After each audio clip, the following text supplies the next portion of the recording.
Assalomu alaykum adasi. Yaxshilab kelyapsizmi? Va alaykum assalom. Yaxshi, rahmat. Onasi, ovqating tayyor bo'lsa suzib tur. Men unga tushunib kirib, yuz qo'lim yuvib chiqaman.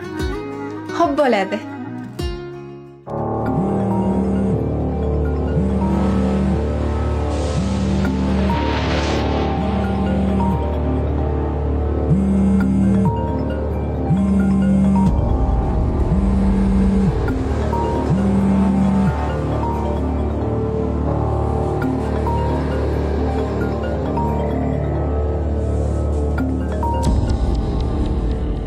Allo, Mohir aka. Kimsan sen meni erimni so'raydigan? Voy, uzr, meni noto'g'ri tushundingiz shekilli. Seni juda yaxshi tushundim. Meni erimga qaytib boshqa telefon qilmagin, tushundingmi meni? Ishlos.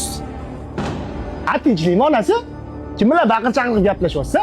Qirchangiz telefon qilyapti sizni so'rab. Tushunmadim. O'zim ham sezib yurdim har kuni uyga kechga yotganingizda. Ko'chadagilardan topayotgan mehringizni men bera olmaymanmi?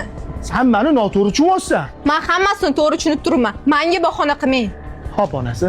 Xo'p deb qutulaman deb o'ylamang. Xo'p deyapman-ku. Bo'ldi. Saniki to'g'ri. Xo'p. Men sizga necha marta aytishim kerak. Ish paytidan keyin menga umuman telefon qilmang deb. Hozir endi meni ayolim noto'g'ri tushunyapti. Men ayolimga hattoki hayotim davomida o'zim bilan ham xiyonat qilmaganman. Ishdan tashqari payt umuman menga telefon qilmang. Mohir aka, Ha. boya siz haq ekansiz. Nimaga haq bo'lib turib menga xo'p dedingiz?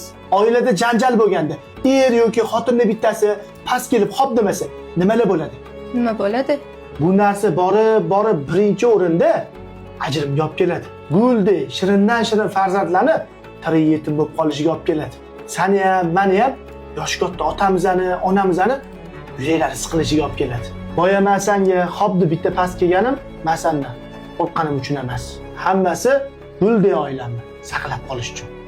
Aqlli ayol eridan beruxsat. Erini telefoniga qo'lini uchun ham tekkizmaydi. Ayb topaman desa, hammaning aybi bor.